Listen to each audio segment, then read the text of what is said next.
November 7ರಂದು Udupi Krishna ಮಠದ ವಸಂತ ಮಂಟಪದ ಬಳಿ 3 ದಿನಗಳಿಂದ ಅನುಮಾನಾಸ್ಪದ ರೀತಿಯಲ್ಲಿ ಪತ್ತೆಯಾಗಿದ್ದ ಅಸಭ್ಯವಾಗಿ ವರ್ತಿಸುತ್ತಿದ್ದ ಮಾನಸಿಕ ಅಸ್ವಸ್ಥ ಮಹಿಳೆಯನ್ನು ರಕ್ಷಿಸಿ ಡಾಕ್ಟರ್ ಎ ವಿ ಬಾಳಿಗ ಆಸ್ಪತ್ರೆ ಉಡುಪಿಯಲ್ಲಿಗೆ ಕೊಂಡೊಯ್ಯಲು ಹರಸಾಹಸ ಪಟ್ಟ ಘಟನೆ ನಡೆದಿದೆ.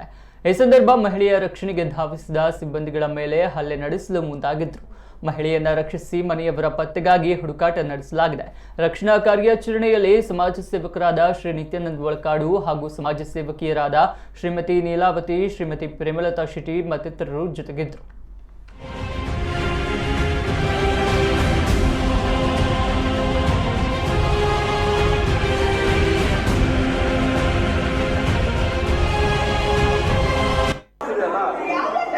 ಪ್ರಾಬ್ಲಮ್ ಇದೆಯಾ? ಸ್ಟೇಷನ್ ಕಂಪ್ಲೇಂಟ್ ಕೊಡಿ. ಪ್ರಾಬ್ಲಮ್ಸ್ ಇದೆಯಾ ನಿಮಗೆ?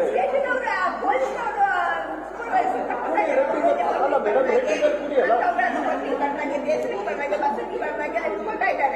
ನಿಮ್ಗೆ ಹೌದಾ? ರೇಟಿಂಗ್ ಅಲ್ಲಿ ಕೊಡಿ. ನಾವು ಬನ್ನಿ ಸ್ಟೇಷನ್ ಕೊಡಿ.